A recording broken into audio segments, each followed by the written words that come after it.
Welcome, friends. Good morning, afternoon, good evening.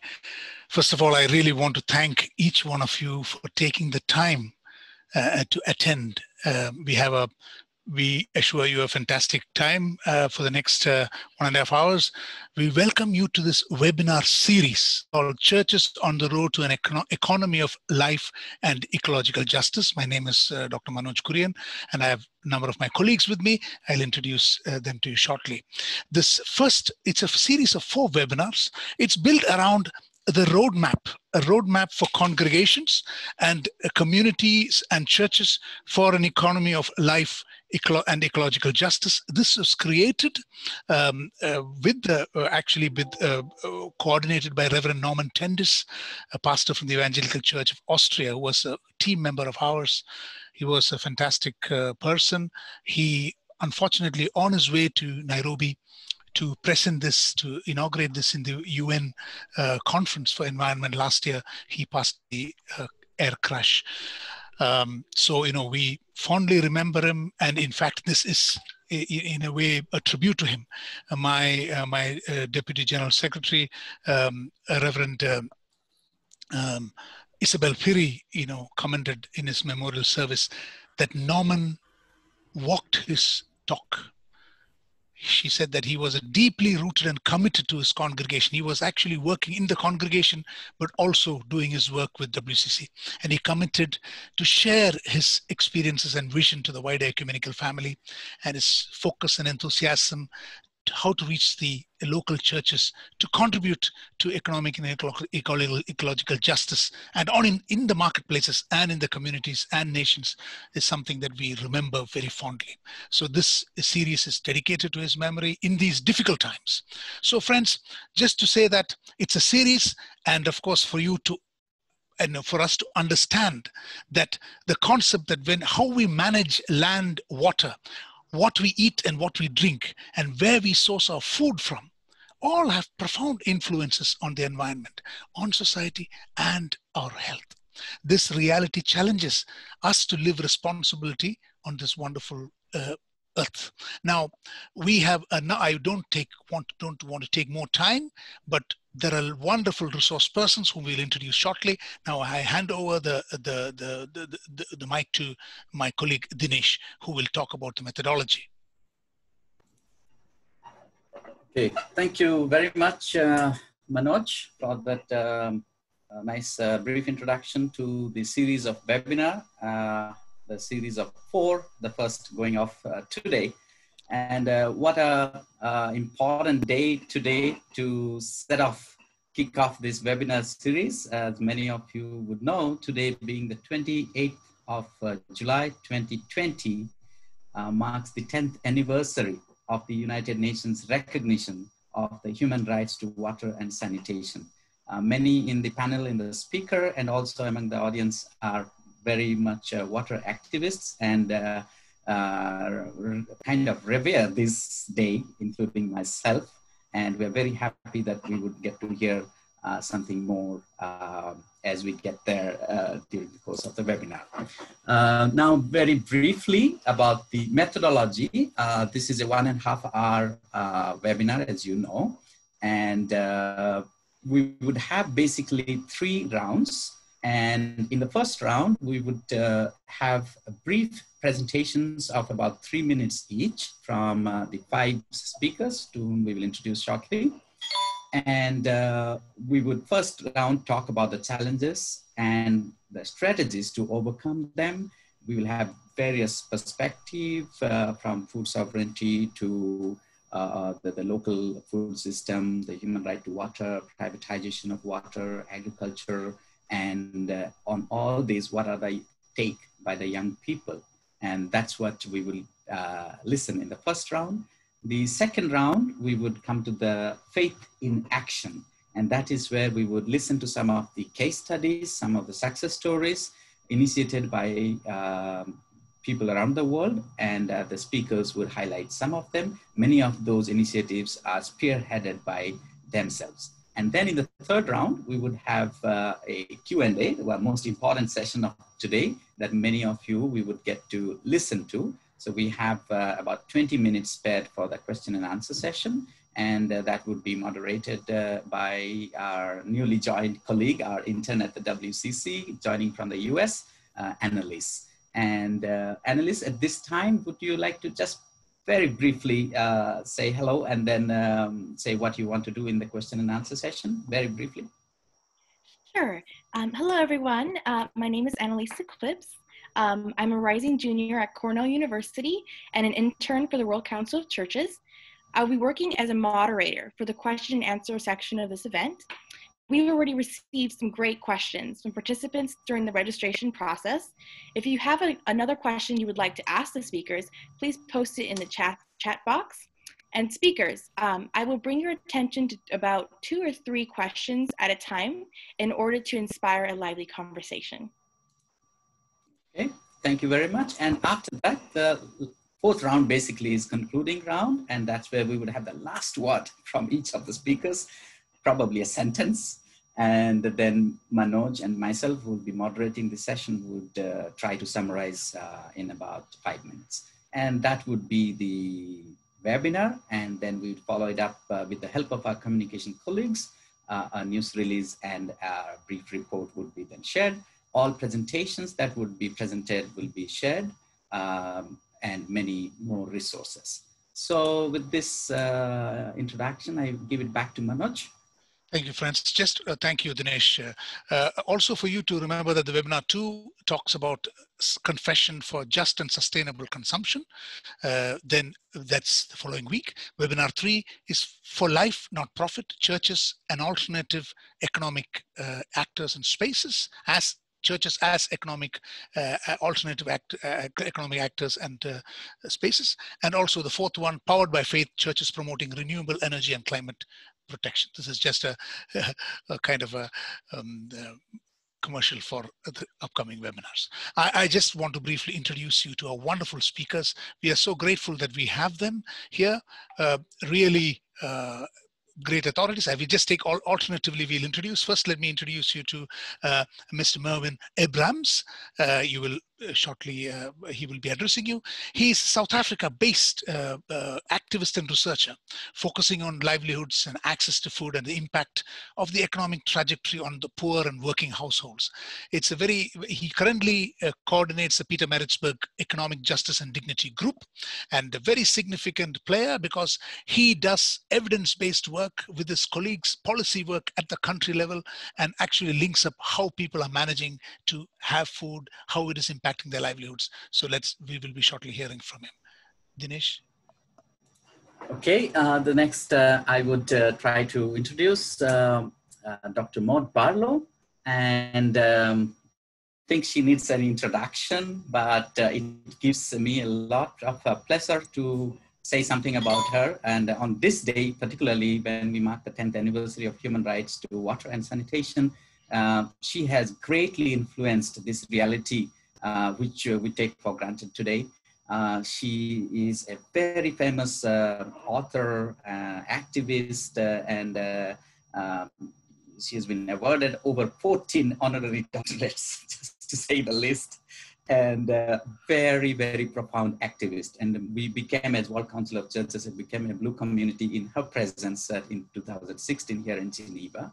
She's also a founding member and former chairperson of the Council of Canadians. She's from Canada and now participating from there. And she also is the co-founder of the Blue Planet Project, which basically certifies blue communities around the world. She also chairs the board of the Washington-based Food and Water Watch, and is a counselor with the Hamburg-based World Future Council. Pleasure to have you here, Mark. I also have the privilege to introduce Professor Dr. Susan L. Smith. She is a professor of law, a director of the certificate program in sustainability, College of Law, Willamette University in the US. Susan is a member of the International Water Ethics Working Group and Sustainable Water Future Program, and she serves in the International Reference Group of the WCC's Ecumenical Water Network. And she represents the North African region on behalf of the United Church of Christ. It's a privilege to have you here. Okay, to take it to the next speaker, Mr. Stig Tansman.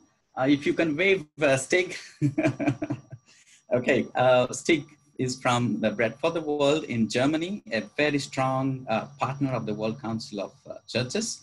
And he's an agricultural scientist and a farmer.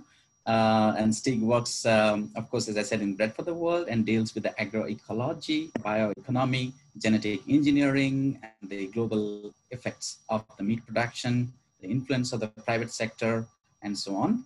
And also the philanthropic foundations on development cooperation and international seed and biodiversity issues. It's just quite a long experience, but then now with 3 minutes, you have to summarize all this that you have been doing. Manoj? 𝐿𝐼𝐴 is actually a young theologian, a reverend. She's actually completed her training, theological training, and she's on her way to become a vicar. She is a member of the Protestant Evangelical Church in Timor, that's in West Timor in Indonesia, and an eco-activist. 𝐿𝐼𝐴 participated in the WCC's Eco School held in 2019 in Chiang Mai, and she's also doing great work implementing some of the lessons that she learned from that. So we welcome you today, 𝐿𝐼𝐴. So with this, shall we go on to the, in a way, we would like it to be in a Q&A format, and we will give the freedom to, listen to these resource persons. The first section, as Dinesh said, was, we are looking at the challenges and strategies to overcome the key disconnect from creation. There's this creation disconnect between creation and humanity. So Mervyn, I would like you to look at the key issues of local food systems and livelihoods, and how is this disconnect, and what are the strategies to overcome them? Over to you. You are muted, Mervyn, please. Yes, thank you, Manoj. Good afternoon, and thank you for the opportunity. I know it's afternoon in South Africa. It might not be afternoon everywhere else. And so thank you for the opportunity. I think our mind frame in South Africa anyway is really captured by the pandemic that we are going through. We are beginning to reach the peak here in South Africa, and so COVID-19 is very much part of our reality. And I think the first thing I would like to say is that COVID-19 has exposed the fragility of a food system which is corporate, which is global, and which is built on an industrial agricultural model. And the reason why I'm saying that is that we have experienced, and I know that in many other parts of the world, there has been experiences of inability on the part of ordinary people to access sufficient and nutritious food. And one of the reasons why in South Africa we have been unable to do so, and we've had increasing hunger over the last 3 months, with about something like 50% of households indicating that they do not have sufficient food, is precisely because of an overemphasis in our context upon that corporate and global model, which has actually sidelined small and the informal kind of agriculture, informal farmers. And so we had the very strange situation where because the informal farming sector, or the small scale farming sector, and the more localized food network, which are closer to the table and the plates of ordinary people, were not considered essential as part of the lockdown regulations, while the corporate sector were. And so we saw the disappearance of an immense part of our food system, which has impeded the ability to access. And so really what this pandemic has done has caused us to re-question how we access food and how we get food onto our plates. and has stressed the importance of that to be local, built on the relationships that exist between local producers and local consumers, producers that understand the kind of cultural and indigenous nature of food. So that's the first part. But in order to access that, of course, we need access to land, we need access to water, we need access to markets. The second part, which impacts livelihoods, is the fact that to access sufficient and nutritious food is a costly effect. It's an economic, it is based on our economic access.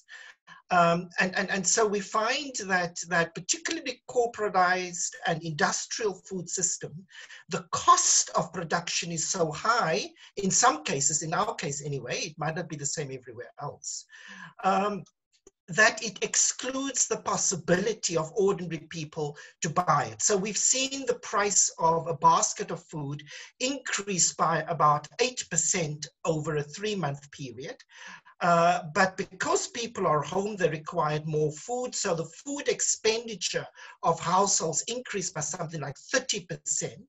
And so either you were able to buy it, or you had to borrow money to purchase it, or else you had to suffer hunger. And in the South African reality, that is what most households have had to suffer. So that is how I think is an important aspect into creation, because at the very heart of human dignity and the right to life is, of course, the right to sufficient food. Thank you. So far for the first round. We can discuss it a little bit more as the webinar progresses. Thank you very much, Marvin. Over to you, Dinesh. Okay, thank you very much, Manoj. Now, to the second speaker, we will now turn to Dr. Maud Barlow. As I mentioned, she was quite instrumental in realization of the UN recognition of human right to water, which happened exactly 10 years ago this day. And therefore, I think in the next 3 minutes or so, we would request Maud to tell us a little bit about the journey on the human right to water and how privatization of water is an impediment to the right to water. Over to you, Maud. Well, thank you, Dinesh, and hello, everybody around the world, fellow people who are passionate about these things, and it's a pleasure to be here. The essential thing to know about water, which we didn't know, I guess, 50 years ago or whatever, it wasn't ever included in the Universal Declaration of Human Rights, is that we are a planet running out of clean water. We humans have mismanaged and displaced and over-extracted and dammed rivers and used water in a very bad way in some cases, and certainly it's a very parallel story to the one we just heard on food, being more and more corporately controlled, industrially controlled. And so there's a mighty contest with the dwindling amount of water, source water in the world. Is it a commodity or is it a commons? And this is a very mighty contest because it matters. And a lot of wealthy, I would say, private investors and corporations knew before a lot of us that whoever controls these dwindling sources of water are going to be powerful and wealthy. It was extremely important to say that water is a human right and a public trust and a public service as opposed to a commodity like oil and gas, because if we allow it to become part of the financialization of our world, financialization of nature, then we're going to lose control. And the 2 billion people who now have to drink contaminated water every day because they cannot afford clean water will increase, and we know this. So it's very important to understand that we put a new lens on our glasses here, that the water issue is not, and sanitation is not an issue of charity, it's an issue of justice. So 10 years ago today, as Dinesh says, the United Nations General Assembly recognized that water and sanitation are fundamental human rights and that no one should have to watch their child die from waterborne disease because they cannot pay for water. And it's been an incredibly important part of the journey of the faith-based communities around the world, and particularly the World Council of Churches. There hasn't been a better partner for us anywhere. The faith-based understanding of the human right to water and the dignity that comes with that, and the right of other species to water and to participate in creation has been incredibly important. It has brought an ethical underpinning and a value underpinning that has just been incredibly important to this struggle. So I'm delighted to be here, and I thank you for including me. Thank you very much, Maud. I'm asking you to speak for just 3 minutes. We are embarrassed actually because of the time limitations, but I would share an opinion ad that you wrote in a Canadian newspaper today. I think I'll share it on the chat box, and that would be, I think, can sum up more that you wanted to say. Thank you. Manu? Thank you very much. And, you know, Professor Susan Smith, you have been very dynamically involved with the indigenous communities' struggle for water and land rights. There have already been questions in the questionnaire on these issues. Can you throw some light on this disconnect and how the strategies we are trying to reconnect with these communities and the resources? Thank you. You're muted, Professor. You're still muted. We can't hear you. There we go. Hi. Thanks to all of you for being up at this late at night or early in the morning or wherever you are in your day. It is such a joy to join you today. With respect to Indigenous people, I have to sort of bring you back to where I come from, which is the Western United States, which is very arid. And so water is in really short supply. And the competition between having fish and farming and people having municipal supplies is pretty intense in a lot of our water basins here in the Western United States. So the prospect that Maud was talking about is our current reality, that we just don't have enough water.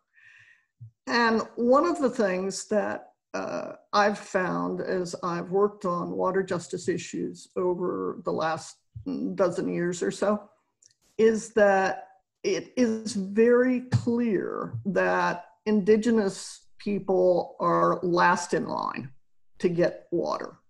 And that's not, I'm by the way, a lawyer, and that's not what the law is. The law really is that the Indigenous people in the United States and Canada should be first in line, and they simply have not been.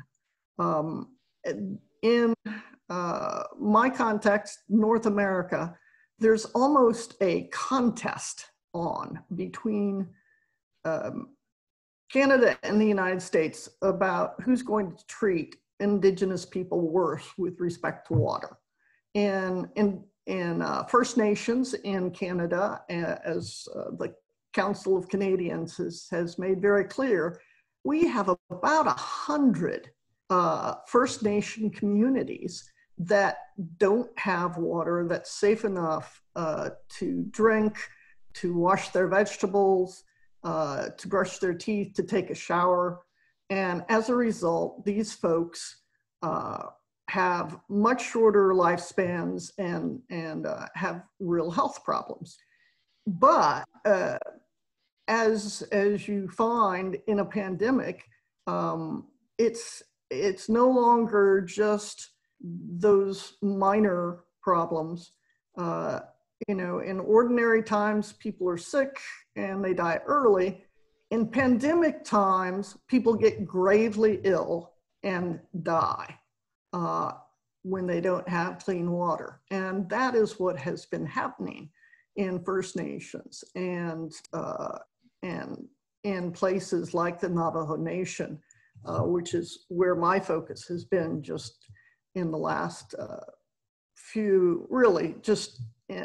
for the last few months because of the pandemic. The Navajo Nation has been losing its elders. And so it's just a terrible situation. They are the people who have the worst water problems in the world. And there are 2.2 million people just in the United States alone who lack clean water. And most of those folks are people of color. They are African Americans, they're Latinx, they're Pacific Islanders, and the worst of all is really that the indigenous people, the tribes, particularly in the Southwest. I've gone ahead and shared a fact sheet. I work as a volunteer for Creation Justice Ministries here in the United States. And as you can see, the Navajo Nation there in the Southwest has been the worst hotspot for COVID in the United States. It's now been taken over by, of course, Florida and Texas and California, but it really has suffered gravely during this time, because about 40% of the people in the Navajo Nation don't have running water. They have to haul their water sometimes many miles. And so this has been, it's a huge challenge for us to try to meet. And we're still working on strategies on how to meet these problems. So I think I'll stop there and turn it on over to other folks. Thank you very much, Professor Smith. Dinesh? Thank you very much. Now we turn to the next speaker. That's from Bread for the World, 𝐷𝐞𝐜𝐴. And as I mentioned, he has this vast experience on agriculture and on agroecology. So he will try to now give us a perspective on the current mode of the industrial agriculture versus the agroecology towards the sustenance of planet. I would now invite 𝐷𝐞 to take the floor.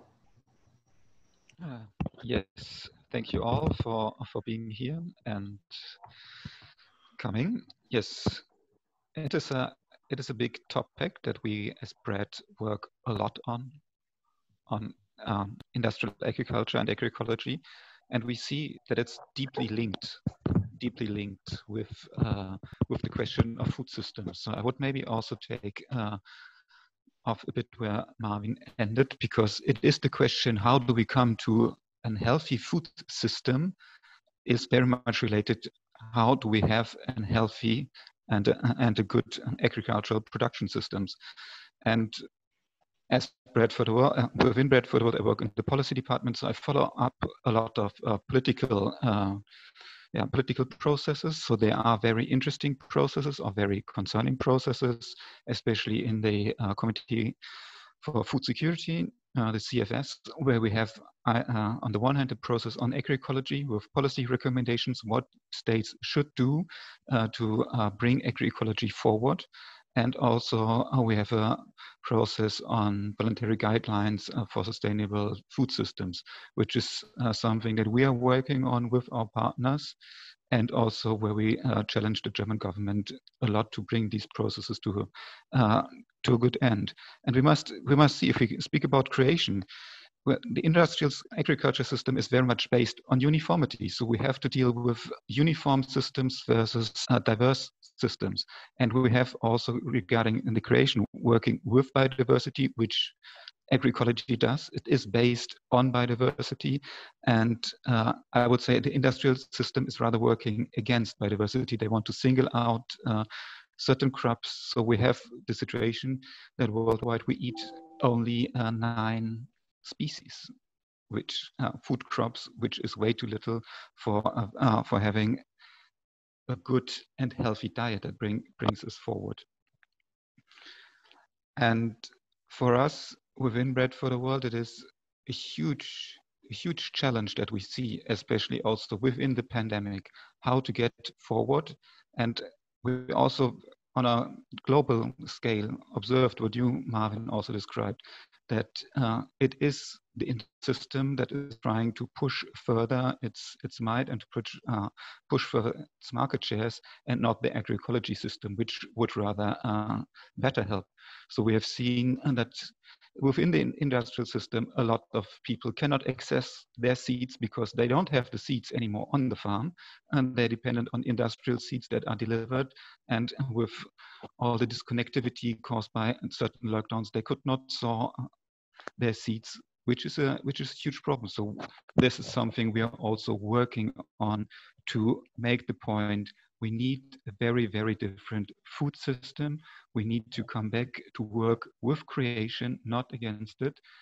And we need to share, and we need to come to a healthy production system, healthy living systems. So I think also going into the health direction is very, very important to work with, also a bit with the One Health approach, but come up with a very wide One Health approach, not saying, okay, One Health is only about zoonosis and what's of, but it means about One Health means clean drinking water. One Health means healthy crops that don't need pesticides and all of that. That is something where we're on and where we have a bit of success in Germany and in Europe. We're bringing quite a lot of things forward. And I think it was also shared on the on some lists of you on the study that we brought up on the Green Revolution in Africa and the harms of the Green Revolution and what is happening. That is a study that we just published also at the beginning of July, also showing that the industrial system very much brought forward by the Green Revolution is not serving the people, is not ending hunger, but creating a lot of problems, making farmers dependent, and also destroying biodiversity, which is creation from my perspective. And we really, really should work with creation, and we should work with the seeds, with the local seeds, and with indigenous food systems. And we need to fight that they are recognized. And to sum up and close, our understanding of agroecology is not a technical one, but it's a human rights-based one. It's based on the right to food, the right to water, food sovereignty, and the experience of the local people. And that is why we push the theme of agroecology very, very hard forward within Germany, Europe, and international as a big church organization. Thank you. Thank you very much, Stig, and we really appreciate that also that we have Stig, who is actually a farmer and an agricultural scientist. So it's good that he's working for such international organizations, connecting up true farmers and also the policymakers. Now, Reverend Elena Wilmeraja, what is your perspective on eco-justice from the youth perspective, or regarding eco-justice concerns? Do share your thoughts. Thank you. Please. Thank you very much for this meaningful webinar, and I'm participating in this webinar. And also, I would like to say thank you to my friends from Eco School Indonesia and East Indonesian Women's Network, who supported me with ideas and pictures for this presentation. In my observation, many Christian youth have known God's mandate for us to take care of the nature. Some of us have heard general condition of our planet from schools, news, and other medias, such as global warming, water and air pollution, land grabbing, and others. But in realities, we should confess that not all of us give special attention to overcome ecological crisis. One of the biggest challenges is that we live in the society with high anthropocentric mindset. Some people do not really care of the nature until a disaster happens and they experience it by themselves. People are still throwing trash and cutting trees at will. And nowadays, we are influenced to use disposable and instant goods. For example, buying a bottle of water is considered cheaper and easier than boiling and preparing water from our own houses. And marketing strategies use more plastic bags to attract consumers with their profit agendas. Also, consumerism is a challenge for us young people who are trying to live simply. It has become a trend for young people nowadays to always buy new clothes. So we will have good pictures on Facebook and Instagram, even though the new clothes will become trash. And when it comes to food, unorganic food is usually cheaper than organic food. And these are challenges encountered by many young people, especially who live in the city. I also found challenges faced by young people in the village in Timor Island. Every year during dry season, some young people who drop out of school and unemployed go out on their villages to get jobs in cities or other countries. And they cannot garden or raise livestock in the villages because the lack of water. And here we see how the dry season, in the dry season, villages do not produce enough clean water and nutritious food for the villagers. And as a result, young people are forced to migrate. And it is sad that some young people become victims of human trafficking. Some experience violence and even die or come back to their villages with disabilities. So both in villages and in other cities or countries, these young migrant workers have difficulty to access clean water because water is sometimes expensive. And this situation leads to health risks, especially for women who need water for personal hygiene during menstrual period, also for the childbirth period. And now I have talked many challenges related to ecological crisis and social problems related to it. But in the end, one word we should keep in mind is hope.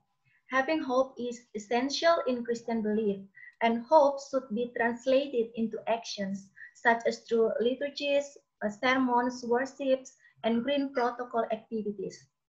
My strategies to overcome ecological crisis are to understand my context and its problems, have reflections on what is going on and what God wants me to do, and of course, do actions with networking partners, also with villagers, because we know that we all have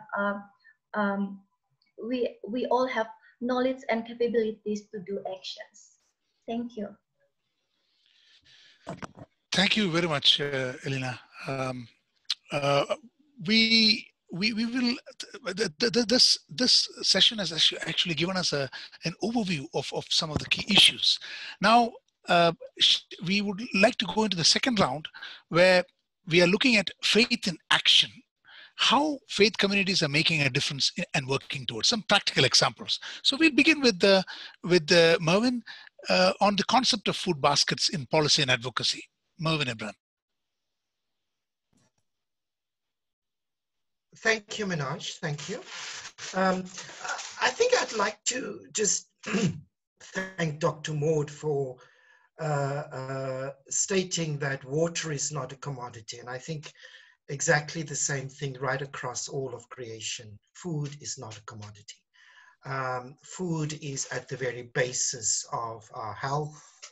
And if it is at the very basis of human health and human dignity, then it also is at the very basis of the economy that we need to construct to serve humanity. And so with that in mind, we have adopted over the last few years a very, very simple tool. It's a tool that's been used across the globe, really, by trade unions in the 20s and in the 1930s. It used to be called the bread basket. In some places, it's still called that. And what we have done is we established kind of focus groups that meet once a year, where we ask a number of women, particularly in the most vulnerable parts of society, as to what it is that they believe they should buy in order to be able to live a dignified life and to have access to sufficient and nutritious food. On the basis of that, we construct a basket of plus minus 38 different foods. And then on a monthly basis, we track the cost, the monetary cost of that food over a number of stores. And then we relate that to a whole number of other things in our research. We relate it to household incomes, we relate it to social security, we relate it to average wage incomes, in order to be able to assess from an economic point of view how households are doing in terms of accessing sufficient and nutritious food. On another area, and to link up with what 𝐷𝐞𝐜 has said, which was really, really important around agroecology, is we've tried to look also at if people can grow this type of food that's on our basket, then how much could they actually save from a monetary point of view? So that's also possible. And what we then do is firstly, we put this out into the media. So we have extensive media coverage. I mean, the day we issue, and tomorrow we will issue our report, so we will be on at least all the television stations in the country, in a number of newspapers. And the reason for that is to build power, to contest with policymakers. And then secondly, we use this evidence base, we disseminate it in society, we disseminate it with churches, trade unions, economists, and finally we engage at a national level with Parliament on the need for social security, the need for a wage that would be sufficient to be able to access sufficient and nutritious food. So that's essentially it. I will also send our website. So you can also send our website. We have a lot of our research, and that might become a bit more practical, and people can find some use for it. Thank you, Manoj. Thanks, Dinesh. Okay, thank you, Manoj. So now in the second round, we continue with Dr. Maud Barlow. And as I mentioned earlier, she has been instrumental in not only this realization of human right to water, but then also how do we implement this? She started by saying water is not a commodity, but it's a right. And we cannot leave everything to the governments alone, but we ourselves can do something about it. And that's where I think Maud could also then challenge us, how she is mobilizing institutions, cities, countries, and like ours, institutions like the WCC as blue communities. So over to you, Maud. Well, thank you, Dinesh. Yes, the reality, of course, is that you work so hard and you get the United Nations to recognize the human rights to water and sanitation, and then what? It's not like everything's fine the next day. Obviously, we all know that. In fact, we're in a race against time with the perfect storm of declining water stocks and increasing water prices, and then inequality, so that, you know, if you're wealthy, you can buy all the water you have a right to or whatever. So we decided and started in Canada 10 years ago to launch something we call the Blue Planet Project. And this is a positive project as opposed to being against something, because we're always against everything in our movements, right? We thought, let's make this something that people want to do. And it started off with just municipalities, where they would pledge to protect water as a human right. And so what does that mean in your area? What do you have to do to make that right, to real? That it's a public trust, and therefore not to privatize it. It belongs to the people. It's a public service. And where there is clean water coming out of the tap, and we understand that's not everywhere, where there is, that we're going to phase out bottled water on municipal premises and have an anti-bottled water campaign, education campaign in the community. And it started in Canada and has expanded. Then it expanded to cities in Europe. We've just got our first big one in the United States. Los Angeles became a blue community. Paris, Berlin, Thessaloniki in Greece, it's really grown. And we now have By my estimate, 25 million people living in official blue community towns and cities around the world that have pledged to do something exciting. But then it moved beyond, as Dinesh knows, it moved beyond municipalities. We have labor unions, we have faith-based groups. The World Council of Churches was an incredibly important step for us in this.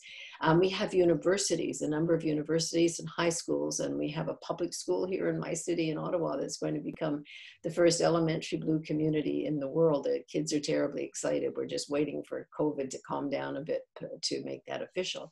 So and I really think we can all become a blue community within our hearts and souls, because it's really a pledge of a set of values. If we don't change the language, if we don't change the value settings, we're not going to win this struggle. We have to give people joy and hope and a positive message. And I really think that the blue community concept, where we use it in the courts and people know they have this right, that is affirmed at a community level, is something that we can move forward for. So I'm very hopeful about this and think it is a positive antidote to the theft of the world's water sources. Okay, thank you very much, Maud. And those of us from Geneva Ecumenical Center, you can see a certificate of World Council of Churches becoming a blue community hang at the foyer of the Ecumenical Center where the water fountains are. And the certificate is signed by Maud. Thank you very much for challenging us to become one. So thank you, Maud. We don't use bottled water. Yeah. Thank you. So I think we go into, I would like to invite Professor Susan Smith. She has done, she's focusing on ethics, but also on the theological aspect. Can you give us some theological and ethical principles on water justice, which you have done a lot of work on? Thank you. You have to unmute yourself, Professor. My apologies. Sure, I want to first of all thank Maud for highlighting the fact that we really need to change values of people, and how do we go about that value changing process, and certainly I come at that from a faith basis, saying, okay, if I bring the values of my faith to my life, then I have to live a particular way. And what we have done in EWN, the Water Justice Program of the WCC, is try to go ahead and formulate a water justice framework that gives people essentially ethical guidance about how to deal with water. And very nice. Prepare your pajamas. Friends, can you? I guess can you unmute yourself? Those who, yeah. Thank you. Okay. So at any rate, yes, there we go. Pajamas and bedtime. It's a wonderful time. Okay, so what we fundamentally are trying to do is change the way that we deal with water. And we currently deal with water, as Maud described, in a very technological, corporate, economic sort of model.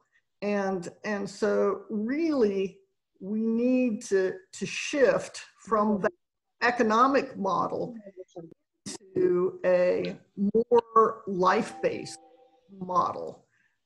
One that's not anthropocentric, that does take into account fish, and one that does deal with these issues not just as a matter of economics, but as a matter of rights and responsibilities. So that's what we have been trying to formulate. Really, the principles that I'm going to share with you are ones that we think are consistent with the SDGs, consistent with the human rights to water approach, but maybe go beyond those just a little bit. And I'm not going to go through those principles right now because it would take the whole seminar.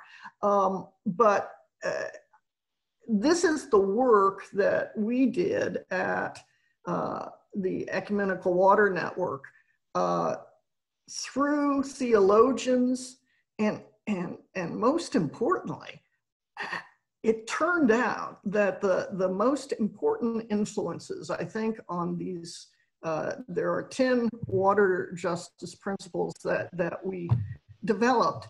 The theologians who came from indigenous peoples, their background was as an indigenous, from an indigenous people,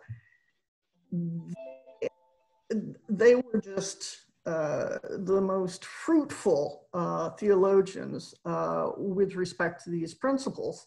And so it's something that really resonates with not centuries, but millennia of human interactions with nature and creation. And having to have that sort of respect for water, you know, food, the resources that God gives us, is really what we're trying to have. And when we were formulating this, I went back to sort of my source of knowledge, which is Siobhan Jean-Baptiste, who is the head of Mouvement Paysan Pepe, the largest peasant organization in Haiti. And I worked and have worked with them for a dozen years or so, developing community water systems on the Central Plateau of Haiti. And so I wanted to go back and sort of test our principles with him. And I talked about how we thought that everybody should have safe drinking water, that everybody who's a smallholder farmer should have water to irrigate their crops if they need it. And I was starting to, describe some of the principles that we were coming up with. And he said, but what about the fish? And so that said to me that even, that critical awareness that we have to be taking care of all creation, not just ourselves. And that is a critical ethical principle. And it's not a rich white woman's take on the world that we need to do that. It's people around the world understand that. Even those who are dealing with some of the poorest of the poor, which is what you do have in Haiti. So that work has really been powerful, and those having people adopt those kinds of principles or test their solutions against those kinds of principles, I think in the long run, if we could have an understanding among people of faith around the world that these are the ethical principles by which we should handle water, it would reduce conflict and it would make the world a better place. So that's sort of what I've been working on for maybe 5 years now, is this water ethics piece. And so I think we'll be sharing those slides, and you can take a look at them. Thank you. Thank you very much. Dinesh? So thank you very much. And now we would go back to hear some personal take and also experiences from Stig, who also identifies himself as a farmer, but then how the farmers themselves who produce the food are also deprived of their right to food. And this is the whole unjust agricultural system where we are today, and how communities can be mobilized to challenge the unjust agricultural methods that we are adopting today. So Stig. give us some practical suggestions. Thanks. Yes, thank you. I think I would also go back to one point that others made. I think we really have to change our understanding of things, especially if we speak about agroecology. I think this is also a bit of a challenge, maybe also from a theological perspective. We have bread in our name as bread for the world, but from an agroecology perspective, you should not eat only, and you cannot eat only bread. And also from a food systems perspective, you need to eat diversity. And I think we need to bring diversity, food diversity, much more into the churches and into our thinking of creation and how we work with the faith and everything. That is very crucial. And there's also what we have seen now with the new Eat Lancet report, or their food pyramid, where really at the bottom, so what you need to eat most, it's not cereals, it is vegetables. Only then comes fruit, and then maybe some cereals. That means we have really to completely change the way we produce, the way we consume, and go back to old food systems, or to old, more biodiverse ways of eating. And that is a challenge. That is also a challenge for farmers. We need to speak about it. I think that is just something that I wanted to bring with, because that is something where we also need to work on ourselves, how we eat, how we cherish the food. But yes, how do we work with farmers? How do we change? How do we, in Germany, as Bread for the World, create change? And I think that is, I don't want to come to all these boring lobby processes that we are going through, how we speak with parliamentarians and politicians, people in the ministry, but how do we do the reach out? How do we get to the people? And that is a massive problem with the industrial agriculture system, that people are disconnected. We are disconnected from our food. We are disconnected from our food production. The farmer is also disconnected from its final product. So they go to bed hungry because they maybe just grow one thing instead of growing 10 or 20 or 30 things. And so we really we set up 10 years ago an agriculture campaign to change the European agriculture policy. And one of the core elements was always to bring people together, to bring people in the cities together with farmers, because that is also a massive problem, I think, that we are facing. We have a lot of people that don't know how food grows, how beautiful food is, how beautiful food crops blossom. So I'm a gardener. So now I live in Berlin. It's a massive city, so I cannot go farm, but I have my small garden.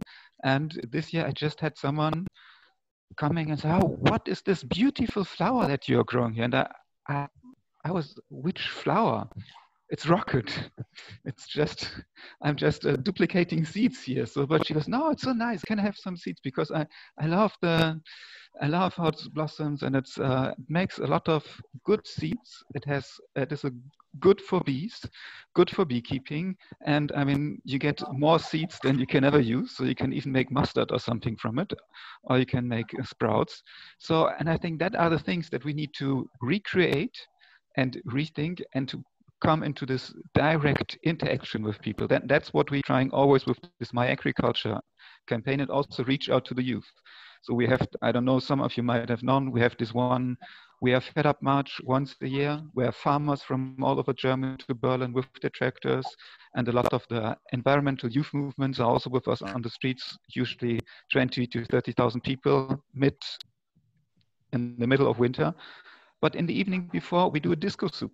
That means, so the farmers bring food that is spoiled or could not be sold to tents, and then a lot of people cook together, listen to good music, speak about food and how they save food, how they belong to food. And also, what for us as Bread is always very important, we also try to bring some international guests that share and can share their story, how they struggle for the right to food, for the right to water and whatever, so that we have not only this connectivity within Germany and this exchange, but also internationally, that we really do again get an understanding and coming together. And that is something that helped us to bring the food theme very high on the agenda within the German society and politics. It is still frustrating how slow things are going, but we are in the news and there's a lot of waking up, going back to community supported agriculture and all of that, and a lot more interest in food diversity. And I think that is what needs to be done, and what maybe every church should also try to do: connect and bring farmers and consumers together. And we should not always think of consumers, but also as voters and changes. Thank you. Thank you very much.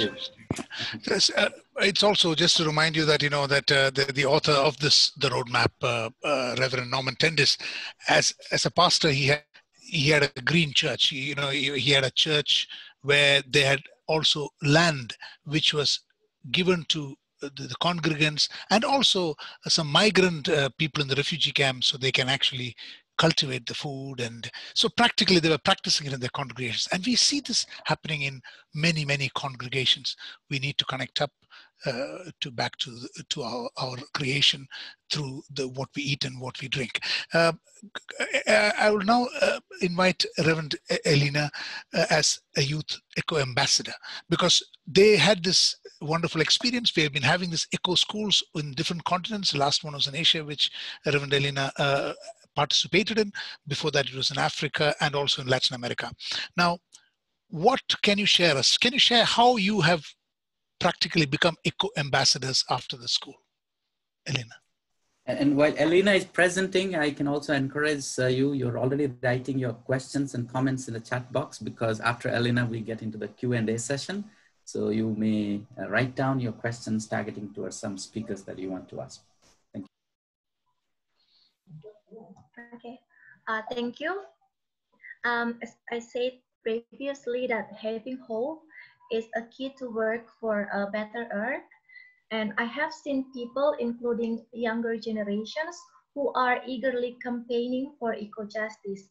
And I think there are other Greta Thunbergs around us who work locally. And some of my friends created a rainwater harvesting system in their local congregations. They plant trees, promoting the 4 R's waste management, which are recycle, restore, reuse, and reduce. Also, others are creating liturgies for youth worship with ecological themes. And I think young people need to be supported by churches, and I would say from the government too. My hope has led me to work closely with another Eco School Asia participant from Indonesia, Astrid Lucy, and other friends to create a community called Eco School Indonesia. And the vision of Eco School Indonesia is appeared in the first slide, which is to become eco-activists who care for the creation, understand ecological crisis, and promote sustainable living through eco-friendly lifestyle and ecumenical work.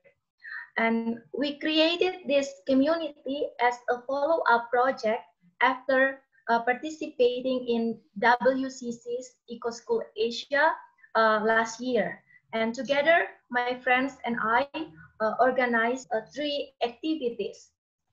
So the first activity is a kitchen garden movement.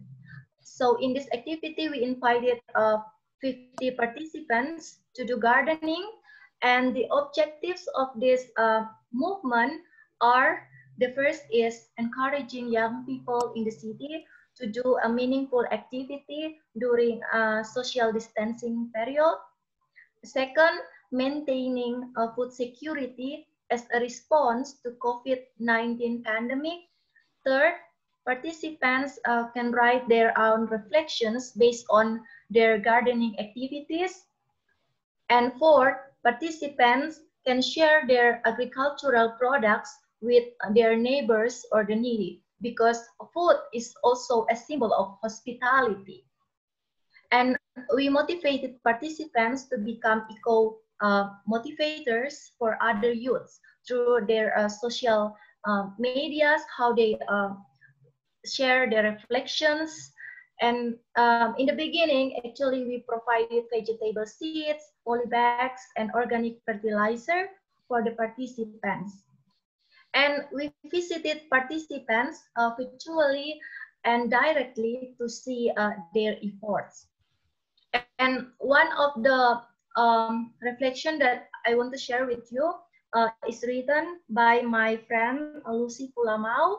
She said that a bunch of vegetables that I bought from farmers was a result of the complexity of their struggles, from their sweat, blood, broken hearts, and happy smiles.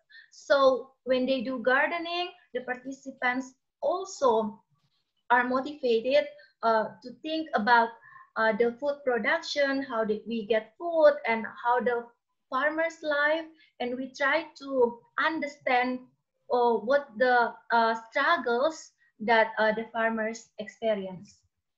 So the second activity that was held last month was a webinar on organic farming. So we learned about theological views on land and food production. We also learned practical ways to do organic farming. And the third, this is an upcoming activity, is preparing an eco-friendly play park for students of a Christian kindergarten. This aims to build a friendship between children and the nature. And in addition, December last year, I went to a village with other volunteers of East Indonesian Women's Network. And there we campaigned on the ways to avoid human trafficking trap in a church and a school. And we encourage the locals and students there to plant trees. And if we think that if the economic life of the population is good, as well as the condition or the environment is good, then we can prevent unsafe migration and human trafficking. Therefore, I think that empowering people with a sustainable economic program is a need. And as young people, we also should work with a value of inclusivity. Of course, that the follow-up activities that we are doing is a church-based program, because the activities are sponsored by WCC. But in when we do the activities, we also include some friends from other religious backgrounds, because we think that this earth is a home for all people and creatures. It's not only for Christians, which means that we should work hand in hand, regardless of differences, to show the love of God to our neighbors and all creation. Thank you. Thank you. Thank you so much, Elena. And it is such a wonderful thing to see that, you know, when these kinds of activities leading to practical action, we really thank you for your efforts, because, you know, these are not some things that can be learned from books, and it is beyond what we speak. And thank you for, you know, making words into flesh, into actual food and water. This is where, you know, this is the true gospel. Thank you so much. Now I would like to pass it on to Annalise for you to moderate this Q&A session. Okay, many thanks to our wonderful speakers for sharing their wisdom and expertise. Now, we're going to open the panel up to questions from the audience. Please keep those questions coming in the chat box. We'll try to make it to as many as we can. Let's start off with some questions that we received prior to the webinar. To review, I will bring 2 or 3 questions at a time to the speaker's attention, who can choose to answer all or some of them. So number 1, for Dr. Maud Barlow, is there any official cooperative effort with Indigenous people where they can learn where they can teach non-Indigenous people about their ecologically sustainable ways of living? And specifically for Stig, from the chat, we Christians often speak of bread and water as elements for the holy sacraments.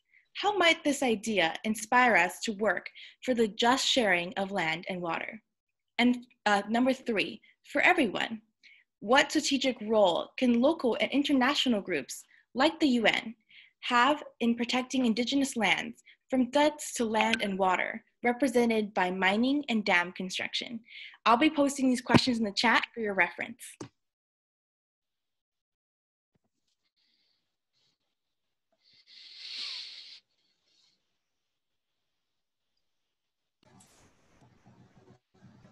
Dinesh, do you want me to start? I think that'll be good. Go ahead, Maud. Well, first of all, terrific questions, and thank you for the chat box is terrific as well. Susan and others would also be obviously very knowledgeable about the issue of Indigenous, the transfer of Indigenous knowledge to settlers, as we call them here in Canada. It's very much a part of our work. We understand, as Susan said, that the people who are most impacted, whether it's mining, extractive industries, fracking, it's very often in remote communities where it's just Indigenous people who live there. And so, you know, it's not going to impact, you know, they're not going to dare do that in a big city, but they're going to do that, destroy that land and water in a community elsewhere. But I am seeing in our movement, and I see it through the Black Lives Movement and you know, just the passion and the strength of the equality justice seeking work that's being done right now all over the world, that people are hungry for another set of values, for another lens on the world, for understanding the Indigenous belief that you are an animal, you are the trees, you are the rocks, you are, you know, creation is you. And as Susan says, that we are not just looking after the human right to water and food, but we're talking about the right of all creation to live. And I very much have been part of this Global Alliance on the Rights of Nature. So it's a holistic way of understanding what must be done. And I think really seeking out and not being, you know, we're going to come and help you. Rather, you're the leaders within the First Nations communities. You have something so very important to teach us. How can we help you to make that happen? It's not, you know, it's again, turning that charity model on its head. This is an issue of justice, and the First Peoples of all our lands have answers that we all need to hear. Thank you so much, Dr. Maud, for sharing your thoughts on that question. So Stig, what are your thoughts on question number 2? How might the symbols of the Holy Sacraments inspire us to share the land and water justly? I think that should be a basis of our work, or I consider it as a basis of our work, just to come from this. And I think we have to always work again with this basic critical basic thing. It is on the one hand, it's very simple, but if you use it in this wide biodiversity framework, you can really reinvent this and make it lively for everyone.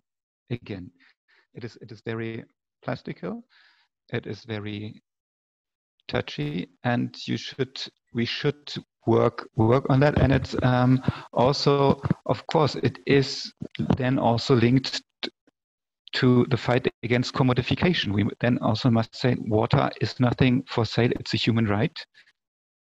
Food is a human right, so we need to come together to share water, to share the land, and also as a church to share the land, and also to challenge unjust land ownership and how maybe land is used, to come also up with ethical questions about it. How can it and should it be used? I hope that that helped, but it is a big challenge, because it goes sometimes very much against what how our societies have developed, and how our societies or our economic system is working. So it means we need to find different ways of challenging it and coming up with a good vision that is shared by many, because only if it's our vision is shared by many, we can change something. And that is, I think, the challenge that we have ahead. But we talk always about what everybody needs to live, and that is the strength that we have. Yes, thank you so much. So for question number 3, this is open to everyone. What strategic role can you picture local and international groups taking in order to protect indigenous lands? Susan can take it.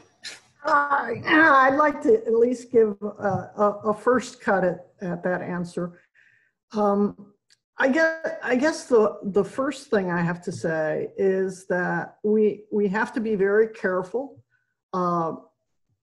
to leave the agency in the hands of the indigenous peoples, and not to think that we can sort of decide what should be advocated for them, but rather to be very aware that we need to be supporting them in their advocacy, because they have the most powerful voices.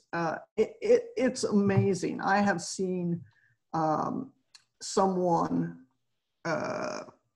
from a local tribe change the mind of our Oregon Department of Environmental Quality about a rule just by talking about his discussion with Brother Salmon, because there is incredible spiritual power in indigenous elders. And so that's the first thing, is you have to make sure that you're not stepping out in front and providing leadership, but rather being supportive. And if you take a look at the Navajo fact sheet that I shared, there are 4 or 5 different sort of practical steps that we suggested that people take. And all of those steps were advocacy with political leadership, and 4 proposals that have been made by the Navajo Nation. And that's really a key, is that you go ahead and you advocate, but you advocate on people's behalf only with sort of their consent and in a supportive way, rather than being out front.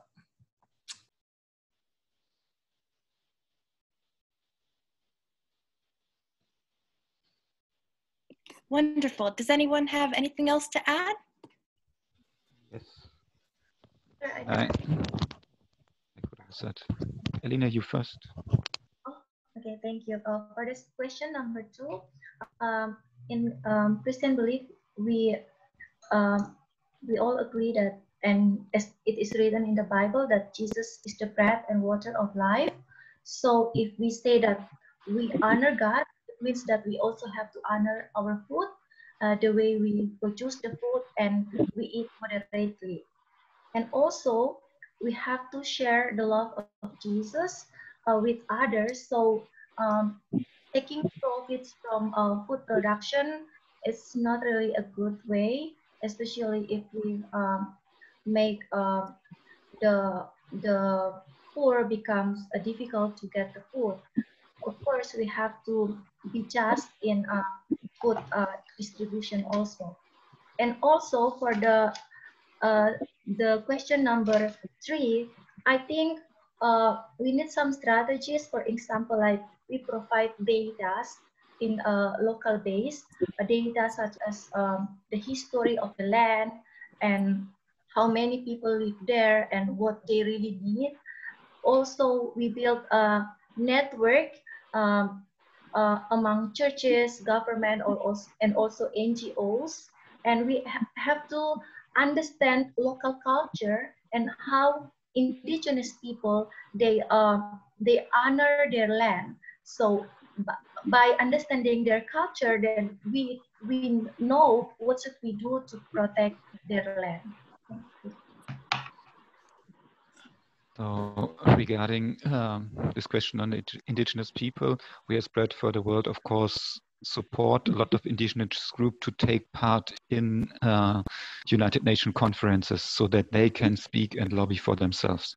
And that is very crucial. That is something that we are doing since a very long time as Bread for the World. And also, that is also why we say, like, the principles or the way the Committee on World Food Security is working, where we can really, as a society, take part in the negotiations. We cannot vote in then the final decisions, but we can speak in the plenary, and indigenous groups can speak in the plenary. And this is how actually the whole United Nations should work, that the people, especially the groups that are most affected by human rights violations, that they can speak with governments directly in the plenary and speak for themselves when they will organize. That, I think, is very crucial, and that is something that we need to push for internationally and nationally, that indigenous groups can speak for themselves with policymakers. That is a great point. It is so important to make sure that underrepresented groups like indigenous people are allowed to speak for themselves. Does anyone else in the group of speakers have something to add? Could I just come in? Not from the perspective of indigenous peoples. You know, in different parts of the world, of course, the question around land is different, and the question of access to water is different. So when we're looking at a continent like Africa, it's not so much the question of indigenous communities, because the communities who are living there are communities. But so here the issue is a bit different, and it's about dispossession. And communities have been dispossessed of their land. So in the South African context, we had a structural, systemic dispossession of land from Black people. And so the question is around how do we as churches and even as a global community begin to support a process of redistribution or returning land to those from which it's been dispossessed. And then we are also going back to colonial times. And so the issue is probably the same, but it's framed differently. But I think we have to be open to both situations. Thank you, Mervyn, for your perspective. I think we're going to move on to the second round of questions. We have two questions. Number one, what role should churches, and young people especially, play in the response to the pandemic and global recovery post-pandemic? And two, what stories or experiences from this year so far have inspired you the most?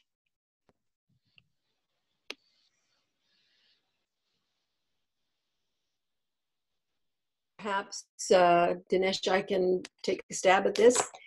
I think it's very important for us to recognize that COVID has exposed many, many other problems in our world, and also shown us that when we come together and our governments take it seriously, and some have taken it more seriously than others, we can tackle something like this. We can tackle climate change. We can tackle the injustices, lack of food, and so on. So COVID is kind of if you can do it for this, we can do it for others, and we need to learn that. On the water issue, it's become very, very important to understand that COVID has exposed how important it is to have that fundamental right to water and sanitation. Half the population of the world doesn't have a place to wash their hands with soap and warm water. And so in that very simple thing that we've been told from day one, which is keep your hands in your area, where you're living and working clean, because that's, that helps you fight the virus. That's not available to half the population of the world. So this is very important, and I think it's exposed it. And one of the positive things that might come out of this is that a lot of the aid money from richer governments, the UN and so on, for COVID has gone to water and sanitation. So if it can both expose the importance of the human right to water and sanitation, and the fact that it exacerbates other issues, that might be something that can come out of this dreadful pandemic. And I'm going to have to go. I have another responsibility soon, but so I'll just use this last 30 seconds to say what I would have said at the end, which is, I really agree with the statements made earlier about Alina, I think it was you in particular, around hope, and particularly around young people and hope. I worry about the catastrophic language of only 10 years left. And I think if I were 16 years old, and I have two granddaughters who are that age, I'd think, jeepers, maybe, you know, what am I going to do if I've only got, like, so by the age of 26, it's all over.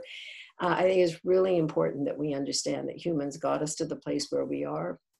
There are wonderful people doing wonderful things exponentially all over the world.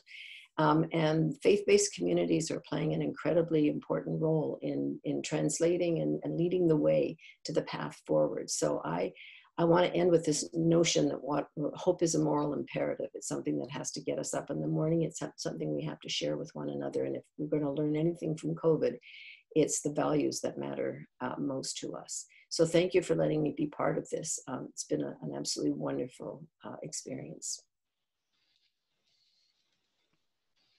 Thank you so much for coming and sharing your expertise and knowledge with us. It's been so useful to hear your experiences and your perspective on all these really important and relevant issues. So I think, Alina, as a young activist and leader, perhaps you can give us your perspective on the role that young people could play in the response to the pandemic. Thank you.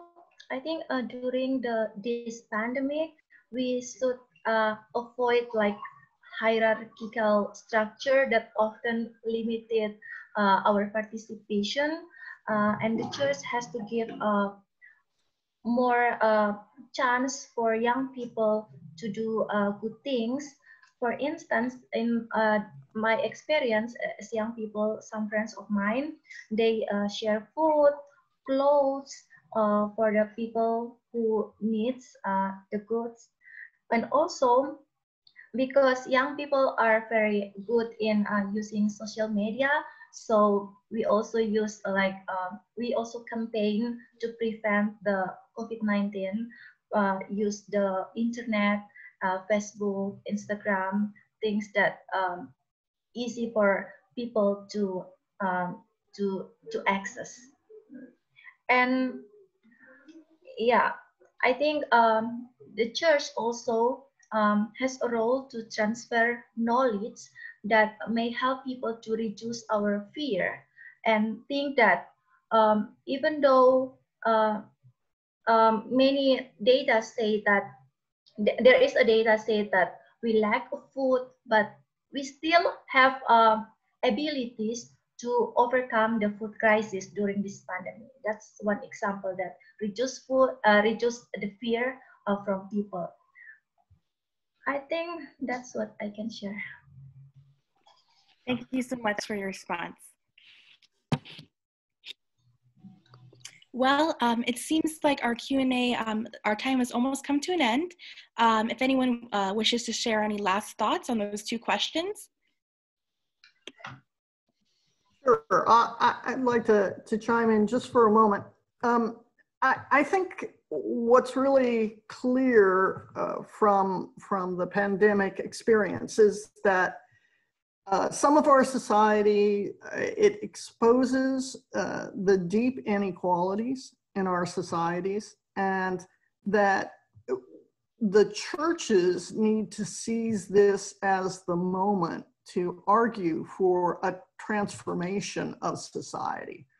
We're going to have to be rebuilding economies anyway, and this is the time to churches to step up and be advocating that transformative economy of life as opposed to the old ways of doing business. And I think youth in particular can be instrumental in pushing the churches to assume the role that they ought to be assuming in the rebuilding of our societies post-COVID. Thank you so much, Dr. Susan, for sharing your perspective. I definitely agree that we can take this global tragedy and turn it into an opportunity for renewal and for taking a different perspective and approach to all these issues that have existed before. So unfortunately, that's all the time we have for the Q&A, and now it's time for the closing remarks. Thank you so much to all the speakers for sharing your wisdom with us, and thank you also to all of our viewers for sending in your questions. Thank you. Thank you. So Manoj, I think we had just hit the Yes. 3:30, and if you all have permission, about 4 or 5 minutes, if we remain extra, then we can sum up, maybe Manoj and me, and probably the resource persons had their possibility to share, but if not, you have your 30 seconds to chip in. Anyone wants to have a last word that you thought you could not say? Then after that, Manoj and I would try to sum up in 3 or 4 minutes. Yes. Yes, Steve. I think for the last question, what about the church and the youth? What can be done? I think we had the word of hope. Church needs to give the hope that we can overcome this crisis. That is, I think, something that really need to spread, and that we need very holistic answers to this crisis. And we must stop looking for one single answer and for looking for national or private answers to the crisis. And I think that is maybe the biggest crisis within the crisis, that everybody is just thinking about oneself. Every state is just getting, how do I get first the vaccine or whatever.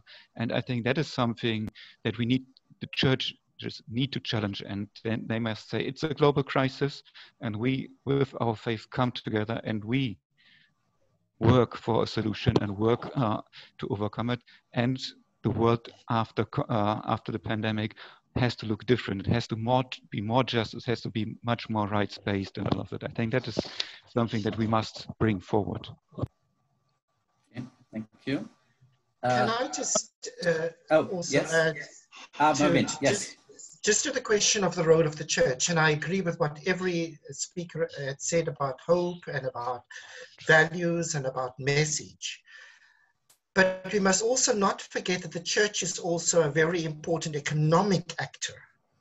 Mm. And in that respect, going along with what everybody else has said, if the church does not take very seriously and review how it acts as an economic and political actor in terms of how it invests its portfolios, how it distributes its assets in society, how it uses its assets for those, then the message of the church would be contradicted. And so it's important that we not only preach the values, not only support it, but that we also take economic decisions in line with the very values that we are promoting in society. Thank you. Manoj, would you like to take the first stab, or let me start? Oh, yeah, you start. Yeah. Okay. Yeah, I think just 2 minutes to sum up. So this is a difficult job, but then such excellent presentations and the discussions that arised. Thank you very much for your participation. We met at this very special day today, the 10th anniversary of the UN recognition of human right to water and sanitation. And obviously with Maud's focus that water shouldn't be looked at as a commodity, and that it is a common good. And I think that also is applied to the food, and the right to water, right to food, they all go hand in hand. And how human impact on the waters and our food systems have been devastating, and how particularly this has affected the indigenous communities and the other vulnerable communities that was highlighted. And particularly when we do advocacy, particularly on indigenous communities, we shouldn't be setting the agenda for them, but then only help facilitate setting their agenda in the various UN and other governmental platform. We also were, we talked about the COVID, how common simple things as access to water, to hand washing is a huge challenge for at least half of the world's population. and therefore we cannot take things for granted. And the Sustainable Development Goals, only 2030, but 10 more years to go, but then still long way to achieve. And how young people particularly are today have been somehow, due to lack of opportunities and platforms, are getting carried away with the consumeristic culture, but also there are positive value systems that young people through the Eco School, through other platforms, have been able to contribute to a great deal to challenge, and the churches has a bigger role to play in this as well. So I think these were some of the very quick comments I can give, but Manoj, you please add a little more on the food sector and then sum up. Yeah, thank you very much. I will not attempt to summarize because Dinesh, you've done a wonderful job. I think all I would say is that, let's just look forward and what we have learned and what we have shared. And all of you, first of all, I would like to thank each one of you for your participation. Many of you are experts. You don't need, but we are listening to each other. And especially many of you could actually be also the resource persons, but we have selected our resource persons because they have something unique, and all of us can listen to each other. We are really sad that you could not speak up and speak and share your thoughts because of the bigger number. But thank you for your time. And to the resource persons, each one of you, Mervyn, Maud, Susan, Stig, and Elena, for your precious time and for coming and sharing this. My colleagues, Dinesh and Annalise, for helping. And of course, I also would like to acknowledge my colleagues, Athena and Lucas, who are actually in this call. We are part of the team. They have not spoken up. They are there supporting us. They will be taking care of the upcoming webinars. And of course, Marcelo and Walter from the communications department. Marcelo sitting in Porto Alegre, Brazil, and Walter sitting here. So, they are colleagues, all of us work. And all of you have done a wonderful job to sit through this. But thank you so much. But many of you are here, and we acknowledge you, but we also, many of you are bishops, Bishop Rosemary, bishops, Bishop Seraphim, and lot of, and Father Michael. We also have the Archbishop Thabo 𝐿𝐴𝐾𝐵 with us, and he is the Anglican Archbishop of Cape Town, and also a great leader for the Green Anglican movement, and in a great very, very important resource person on this area. So I would request Archbishop Thabo to say a concluding prayer before we conclude. Please, Archbishop. Let us pray. Lord God of peace and justice, thank you for this time together. Thank you for your reminder that we are fish, we are water, we are sky, we are sea, and that we belong to the whole web of life. And you call us at this time to be stewards of the whole web of life. Thank you for the inputs today. Thank you for the commitment that we will amend our ways, that we will rededicate our lives in serving the common good. So bless those that have spoken today. Thank you for the facilitators. Bless this process. And so go into the world in peace, be of good courage, fight the good fight of faith, that you may finish your course with joy. And the blessing of God Almighty, Father, Son, and Holy Spirit be amongst you and remain with you always. Amen. Amen. So you all can unmute and say amen and goodbye. It'll be Holy Spirit speaking though. Amen. Thank you so much. Amen. Thank you. Thank you. So wonderful. Thanks all. Thank you. Thank you. What to do?